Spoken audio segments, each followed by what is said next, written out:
Sākotnēji tā dziesma man šķita tāda ļoti, ļoti jautra. Vairāk viņa man likās stilīga nekā, es to pamatdomā īstenībā iedziļinājos tikai pēc tam, un tā bieži vien mūsu dāmas uztver par tādām vienkāršām, skaistām būtnēm. Bieži vien neiedziļinoties mūsu dvēselē. Šī dziesma arī, tur ir tā sāpe, tās meitenes sāpe par to, ka viņas mīļotājs, pieņemsim, viņu uztver kā lelli un ka viņa negrib būt viņa lelli. Bet viņa tādā, tas raksturs dziesmai ir tāds ļoti koķets un tāds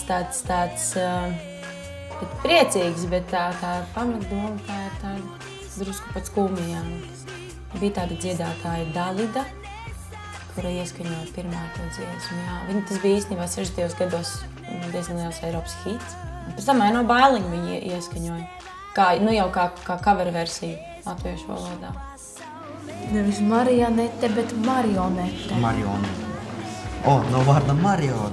Pēc, kas es dzirdēju gan to. Un tad, kad parādījās Aiša to dziesmu, es tā mazliet nobrīnījos, bet man arī Aišas izpildījums patīk.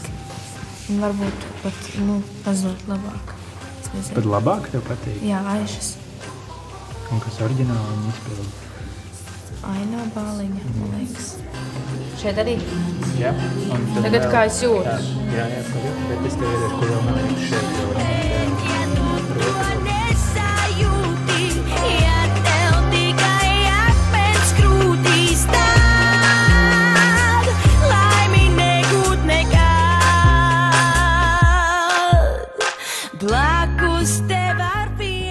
Viņa ir bez sejas.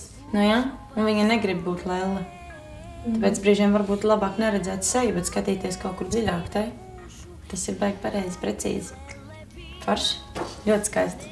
Es gribēšu tādu gleznu.